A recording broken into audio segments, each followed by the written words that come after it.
You were saying earlier, um, I've been a part of a team building a private market investment platform that's like the first of its kind. Yes, It's amazing. this is Um, it. This it's is a what the people want. They it's want to hear what's dope, dude. it's yeah. So it's called the D.O.P.E app, and it stands for Democratizing Opportunities in Private Equity, and that's what we originally started with, just opening up private equity funds to the everyday investor. But it's getting bigger and it's going into like venture capital offerings, real estate investment trusts, hedge funds, things like that. So we're in the process of getting that platform built out. But basically, it's a marketplace for like higher return investments. And it's a passive investment. So if you're a day trader or you're a Robinhood trader, you don't have to like be watching the market all the time. And like, maybe one day you're up 60%, and this has been a crazy year financially. Um, for anyone who didn't study finance and you're learning it on your own, this has been an insane year financially.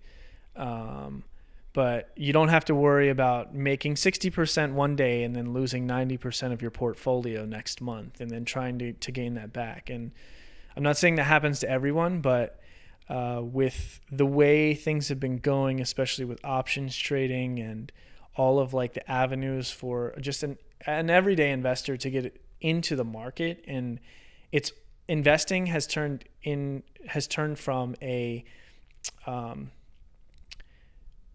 from building a strategy to build wealth to just gambling straight up. Yeah.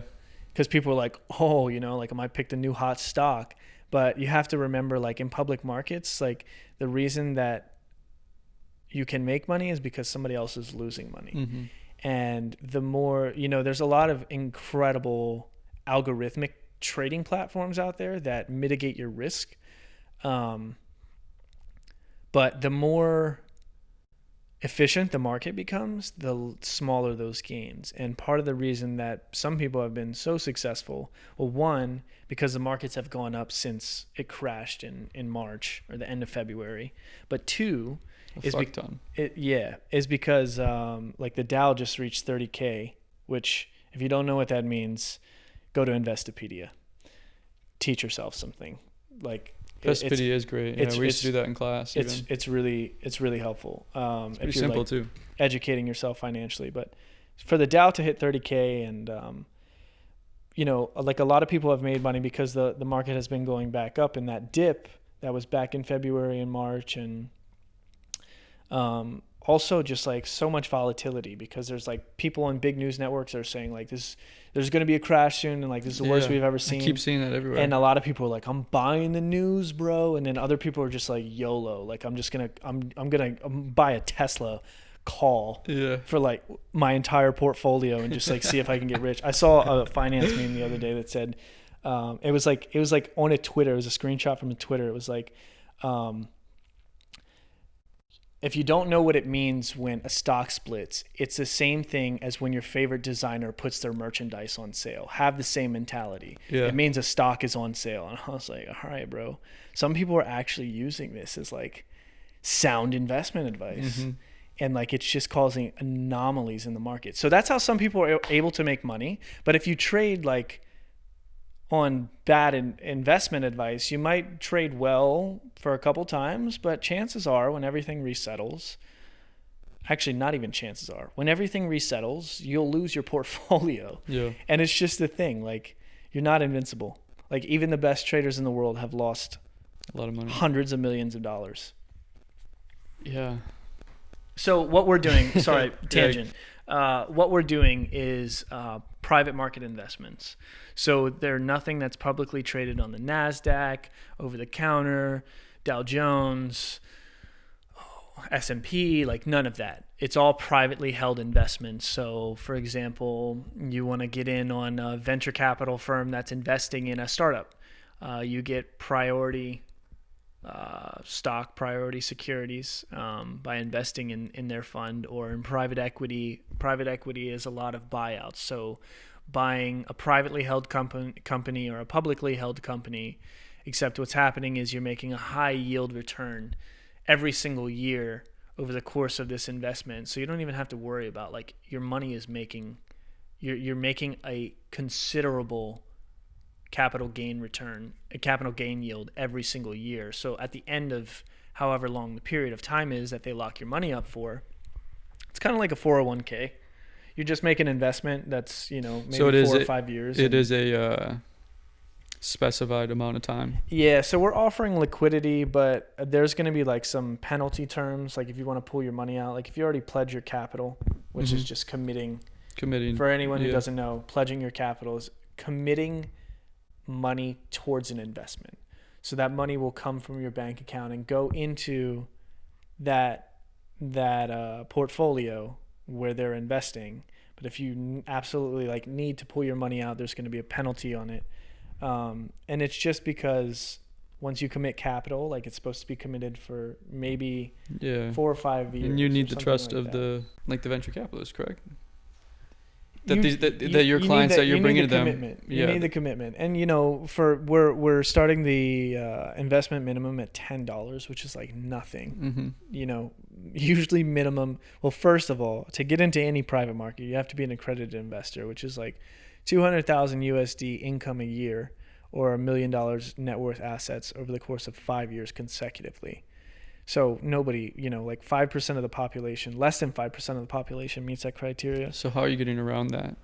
We're structuring everything. We're working with a financial law firm that is like maintaining our compliance, but we're able to structure everything in like certain types of investment vehicles that are used as funds. So in the private market world, there's something that's called a fund of funds, and hedge funds are set up sometimes as a fund of funds. So it's a fund that goes into multiple different hedge funds, and it's kind of similar to that. We're using a blend of compliance techniques to be able to get around those things while still maintaining compliance. Okay. So yeah. So what would say I want to invest $100? What is my experience with it? I just put it in. I just give it to you guys. Am I choosing where it goes, or is there like So you sign up, you set your investor preferences and what your industry preferences are, and like for you studied finance, so you could even set industry experience, because for a lot of our clientele, there are people who are in the finance world that can't afford, they know this world well, but they can't afford to get into it. Yeah. So they might be like, for example, we have a guy who's interested, he is a fund manager at a private boutique private equity firm. So he's in charge of making all the investments, but he doesn't meet the accredited, normally he doesn't meet the accredited investor standard himself, so he can't invest in those funds unless he invests in his own firm. But if he hears about one that's outside of his firm, he can't invest in it because he's not an accredited investor. So he can put his industry experiences in, like, I don't know, let's say the retail sector within private equity, and like he's worked here and he's worked there, and then all of those experiences and those preferences, we tailor firms that we work with to your home profile. And you just get to like click through and like see what firms are offering what funds and the due diligence. So you get to do all the read-ups on it. We'll have in-house analysts and third-party analysts like doing their recommendations and doing their analysis on these funds. And then you get to choose. And then you get on you can choose to invest whenever they do it's called a roadshow. It's basically just like their pitch. Yeah. And you get to invest as much as you want or as little as you want, as long as it's $10. And then it shows you in your profile page like what's in your portfolio.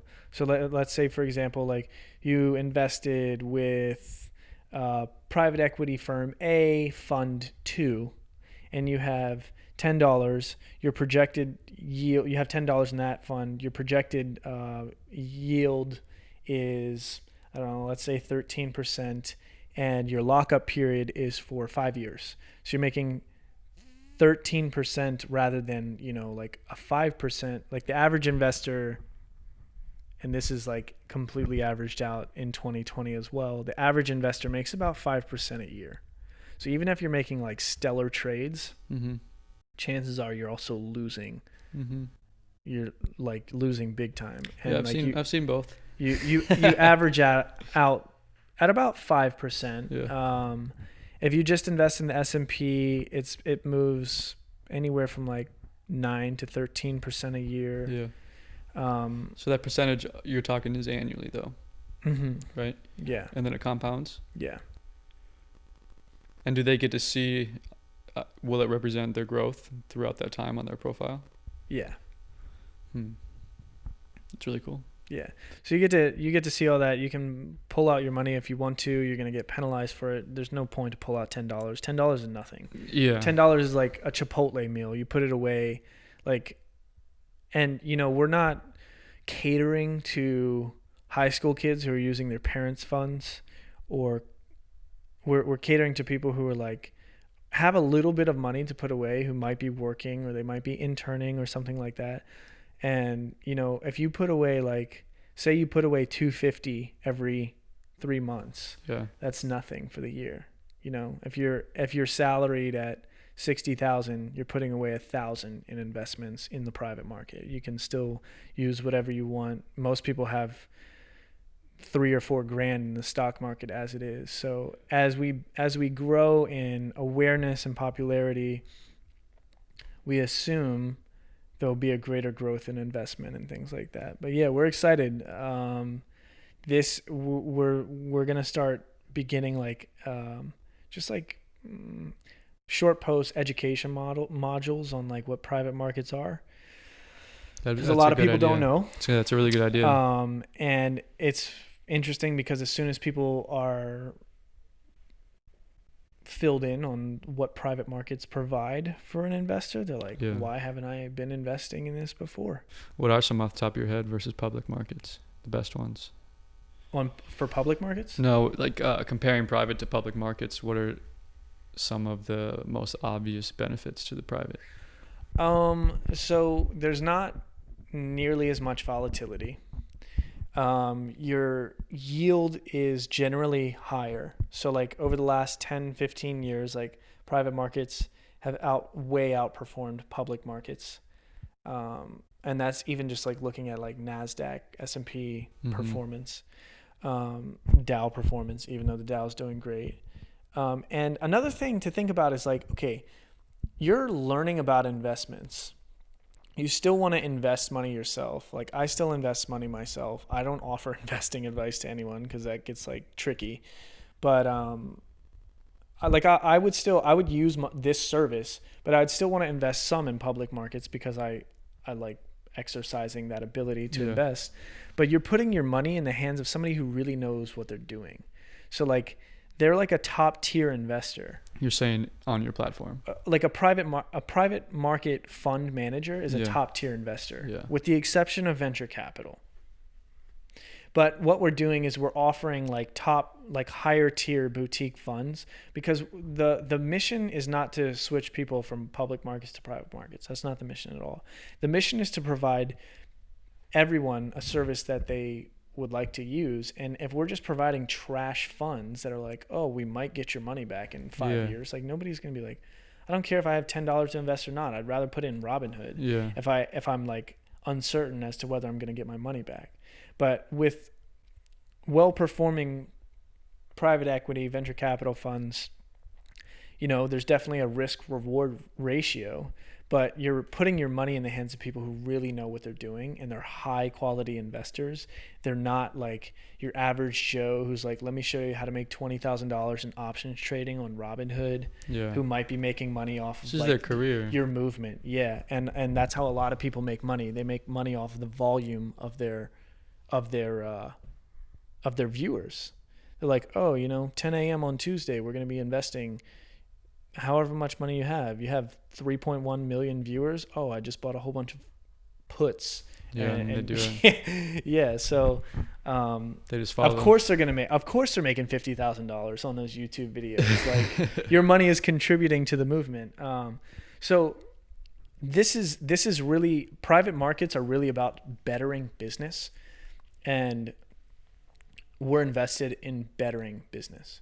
We're invested in changing like the economy of business, and making sure that we're helping people and not just making behavioral trading patterns that are going to cause a company like Hertz to not go bankrupt. Yeah. Like that never would have happened ever before, but because people thought it was a good deal, they bought it. Like Hertz was not managing their finances soundly, and then a bunch of people who didn't know what the heck they were doing helped them from going bankrupt. So yeah, that's what we're doing. That's kind of a tangent. You don't need to keep all of that if you don't want to, but No, I'll keep it all. you can find it. It's called the D.O.P.E app, and our website is DOPE-app.com. And you RSVP, and the beta is coming out in 2021, and you'll get to see and invest and play around with it a bit, and then we'll probably launch live to everyone end of 2021. That's looking like the timeline right now.